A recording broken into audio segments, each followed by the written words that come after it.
Greetings, blessed love, and a warm welcome to my channel. I am Life and Light Productions. Just Sparks. I am your host. And today, mighty art of Sabbath. Yeah, man, the day of the remembrance of the mighty Sabbath. You know, the Sabbath in which we must enter in anytime we are manifesting and bringing our visions to reality. We must enter a Sabbath. For if we don't enter the Sabbath, then our vision shall be dead. You see it? Yeah, man. So a warm greetings from the motherland, from Ghana, Africa. You see it? The beautiful land of sunshine. You know, the land of milk and honey.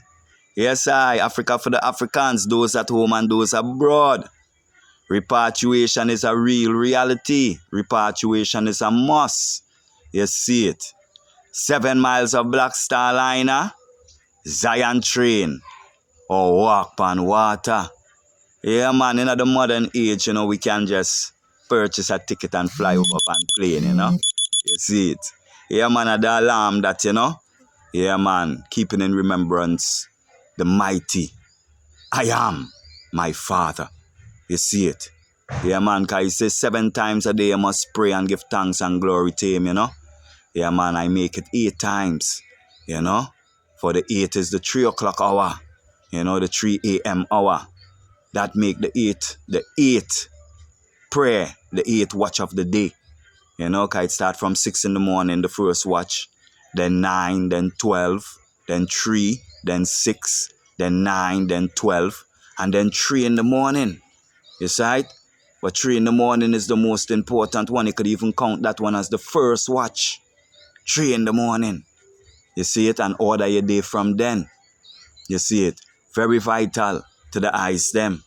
But when we want to reason with the eyes them, is a little about the African culture, the African man and the African woman.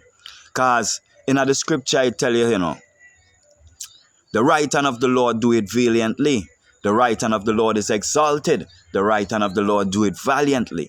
I shall not die, but live and declare the works of the Lord. You see it? And all throughout the Bible, you hear about the right hand of God. But you never too hear about the left hand of God. You know what I'm saying? But then you hear, say, God create good and evil for his judgment. You see it? And then you hear, say, evil now, the pursue the wicked man to overthrow him in his way. And then when you look into the African culture, the African man and the African woman, they exalt their right hand. For their right hand, they use their right hand to eat, to nurture and nourish themselves. They use their right hand to receive things, to give things. They use the right hand. The right hand is used for anything good. So the right hand of the African man is exalted to do good. The left hand of the African man, now that hand is used to discard filth away. Like if you're throwing away garbage, or if you're wiping your ass, or, such like that, you will use your left hand. And it's like a disrespect for you to use your left hand to greet someone, to even give someone something or take something from someone. The African man, if he has to take something from you with his left hand, he will try his best to put his right hand under his left hand. Most of the time, that is because he's eating and his right hand is dirty. So he will take the stuff and he will put it and he will say, left, oh, left. Acknowledging that he is using the left hand to do good, but he have his right hand under it, touching it. You see it? So in the African culture, it is embedded, the right hand of God and the left hand of God. The right hand to bring blessings and to give, to receive all the good things them that you can do. The left hand to cast away with wickedness, to take away of filth, to throw away of garbage and all such things. Even to the point that when they're pouring libation, for any blessings or anything, they will hold the calabash with their right hand.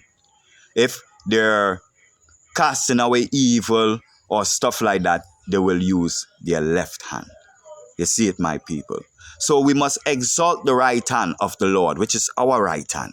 Exalt it to do good only. And have our left hand for discarding of filth and all corruption. You see it? Yeah, man. And another thing too, we must pay very important attention of not disturbing the peace of the land. We must allow people to live their life and be who they desire to be. You see it? Because birds of the same feather flocks together. If the wicked man wants to be wicked, let him be wicked still, for he will only flock around his kind. Likewise, the righteous. And we don't know what is going to happen to the wicked. Evil is set against the wicked to overthrow him in his way. And the only way that evil will come upon the righteous is if the righteous put forth his hand to iniquity. Yes, right, my people. So we have to overse that in the world we're living in. Enough ones and ones want to play the role of evil. They want to take evil, job from evil. Yes, right? And they want to cast judgment on others and say who is doing right from who is doing wrong. At which evil, the mighty left hand of God, is going to pursue them and is going to overthrow them in their way. Because evil don't need no one to do its work for it. Evil is perfect in accomplishing its work, in accomplishing its duty and its purpose here in the earth, which is the discard of wickedness, discard of filthiness and corruption. So we must leave evil to do its job. And we, as the children of the Most High, must seek after righteousness, seek after good, seek after love, penetrate it, inhabit it, become it. Because that's the only way, we will overcome and we will be able to create a heaven on earth, a paradise on earth where we, the righteous, will live amongst ourselves. Because, as I said, birds of the same feather flock together. And it all come back to the law of the universe. You see it? The 7 laws: mentalism, correspondence, vibration, polarity, rhythm, cause and effect, and gender. It all has to do with those laws. Because we know that what we think, we're creating. So if we're thinking wickedness, then we're creating for us an environment where wicked people will inhabit and will approach us for us to experience wickedness. If we're thinking good, then we're creating a world where good people will come before us so that we can experience what it is to be good. So that's why they say birds of the same feather flock together.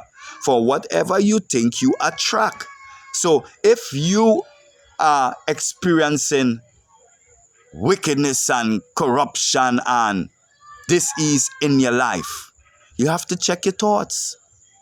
Because it's no one else's fault but your own. It's your own thoughts that are creating your reality. And if you're facing any sort of distress in your life, it's because of your thoughts. So they have to be cleaned up and changed and rearranged so that the universe will match the thoughts and you will receive that which you was putting into yourself. You shall receive it from the universe. You see it? The inner world rules. The outer world is just the witness or the effect of it. You see it, my people? So, there, it's a new faculty of thinking where we no longer fight anymore. You see it? We no longer, battle and go through all of that wrestling between good and evil. Because we come to the realization that good and evil exist for their special purposes. You see it?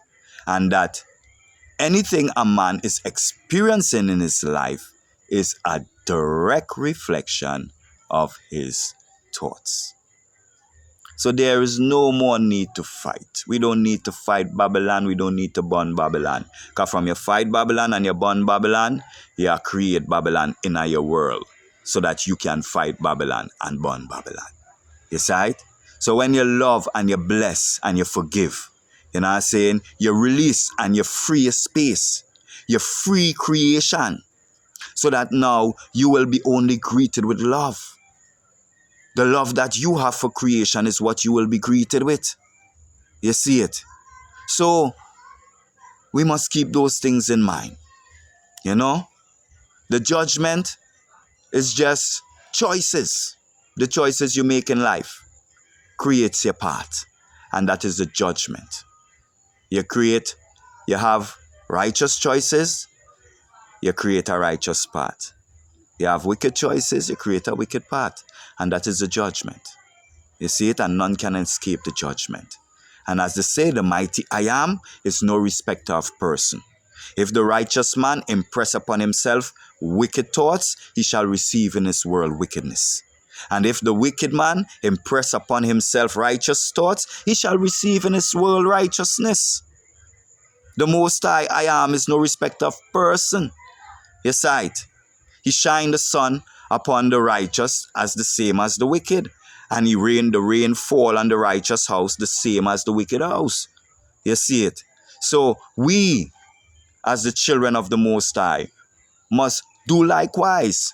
We have to reflect and be as the mighty I am. For every man is I am.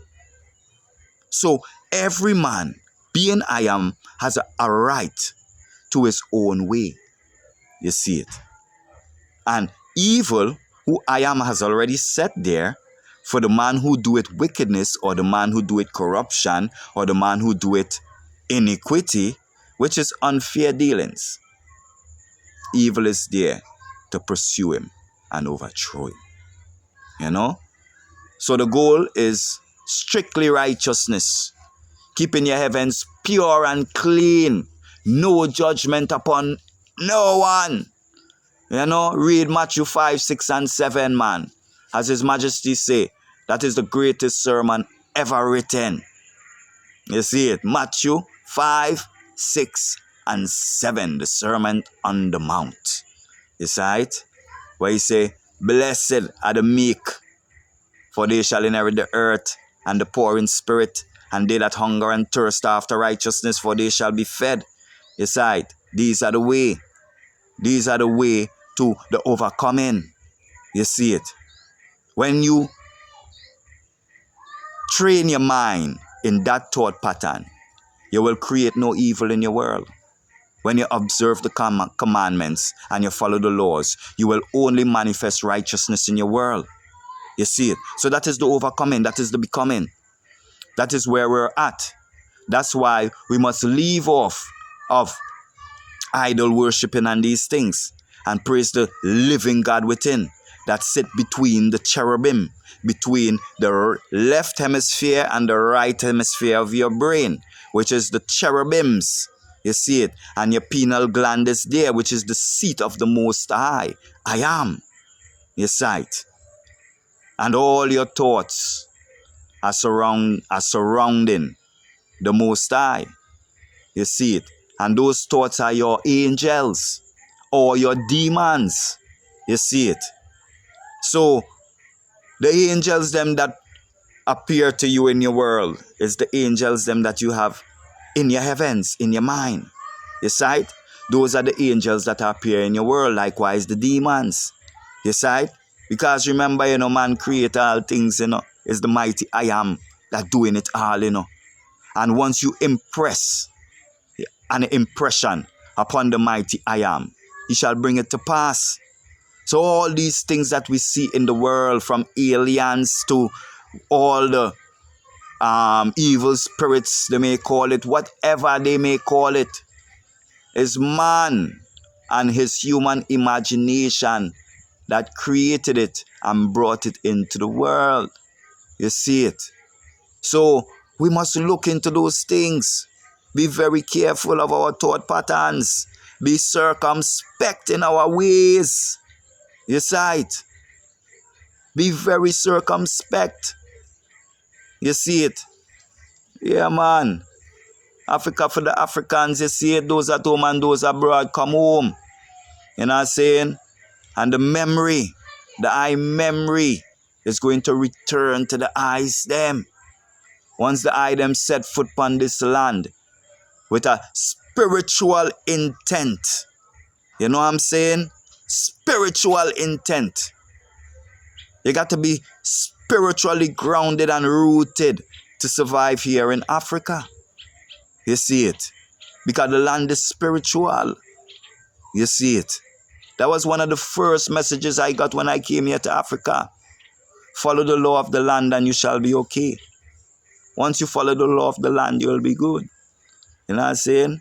And the law of the land is to respect the things upon the land. Respect the trees. Respect the animals. Have love for them. You see it? Have love for water. Don't waste water. You see it? All them things there in the Ma'at law. In the 42 laws of Ma'at. You must not waste water. And here in Africa, that is one of their cultural things that they hold to. Them no waste water, yeah. Not even a drop, them a try drop on the ground if them not use it. You see it?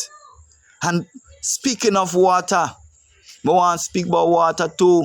Because a lot of ones them, like what we was taught in the West, that water not really got no value and thing, and it not really carry no set of nutrients in it, and so that when you're drinking water you really ain't putting nothing in your system like that.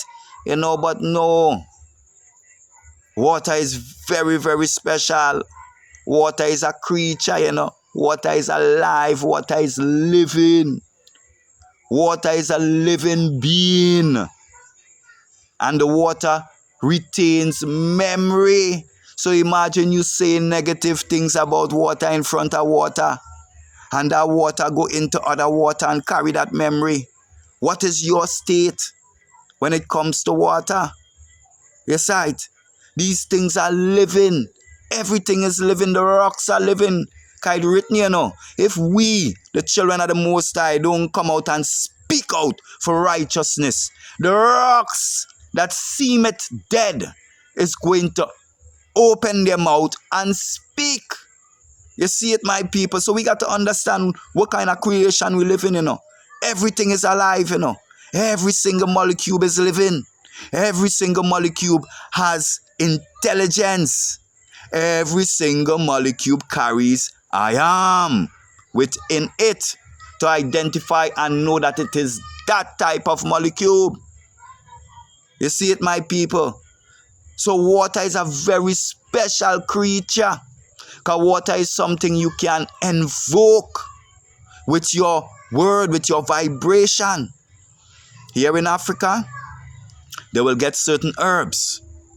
And when they get the certain herbs, they will invoke the herb by speaking to the herb and invoke it. I'm saying? Get the energy alive in the herb. You see it? Then they will invoke the water and they will wash the herb in the water. Now the water is carrying the herb upon it. You see it? The water is carrying the herb upon it. The essence of the herb. Plus the water is carrying the memory of your voice, what you spoke to it to do. Then when you bath yourself with it, that water is surrounding you with that vibration. When you drink it, It is attaching to every molecule in your structure. So water is very, very important. When you drink water, try your best to invoke it all the time, speaking good things to it. Because when you speak it, it holds that memory. And when you put it in you, it expresses. And you feel it. You see it. So don't disregard the creature of water. You know what I'm saying? Be careful what you say around water. Water is very, very sacred and must be treated as such. You see it, my people. You know? So, yeah, man, them kind of things, you know. We really got to take consideration of nature. Take consideration of everything of the earth that we walk upon, that we place our foot upon, and the heavens that we walk through. You see it? The things them that are in it, for they are all alive, all living. You see it? And everything is perfect. There is no imperfection in creation. For even the most rottenness of pieces of wood is perfect in its stage of rotting, in its stage of decay. It is perfect. You see it? So we must we must have a different eye to creation. You see it? From what the wicked world has taught us. See creation perfect and whole, for that is how creation was made. Perfect and whole, and everything was good, and everything was set to be fruitful and multiply. Yes, there is a space for everything in creation. Wow. There is a plant. I smell this plant in the islands, Trinidad. I smell it in St. Croix. I smell it in America. And I smell it here in Africa right now. It's right over there. It's a white flower. The ivory. I think it's the ivory plant. Oh man, it smells so wonderful. The tree is giving off such a beautiful scent right now, my royal people. You see it? So we do give thanks for the fragrance. You see it? For it create within us a energy, a vibration of, how we should say, the word I'm looking for, of when you're thankful for something, you're grateful, you know? Yes, energy of vibration of gracefulness, you know, when you're grateful for this scent, yeah, man. And as I say that, it just come more and more and surround that, you know. So yeah, man, we must just connect, become one, know that we can travel to the ends of the heavens within our heavens. Only if we believe, beside we shall receive. So anyone seeking whatever redemption, whatever salvation, see the I them worthy of that salvation, of that redemption, meaning enter the state of being in that salvation, in that redemption, become that person. You see, that is the only way you will receive it. You see, by becoming it. So until we meet again, most royal eyes them, the royal eyes of I am my Father, I am my Son, I am my Holy Spirit of truth, bearing witness that I am my Father, I am my Son, I am the Holy Spirit of truth, bearing witness that I am God. And apart from I am, there is none. So all praises and glory to the mighty I am, my Father, who lives and reigns in holy Mount Zion, the center of my thoughts, that beareth witness and keepeth watch over I, to see all the things that I am thinking and doing. You see it? To see if it be worthy to be before him. You see it? So remember that we are continually before the throne of the Most High. You see it? And the throne is not just in Ethiopia. It is before I and I continually in our mind. So when we put that into perspective, we will be more circumspect in our thinking, in our words, and in our ways. You see it, my people. So until such time, I give thanks for all the eyes them, being with I give thanks for all the comments them. Just keep them coming because I see it as, a way of edification, how we can meet and greet and know each other. You know what I'm saying? I am taking nothing negative because it is all positive. All the eyes them, contributions, all the eyes them, comments, they are prosperous. They are edifying. They are teaching. So we do give thanks for them all. Holy I am. I am.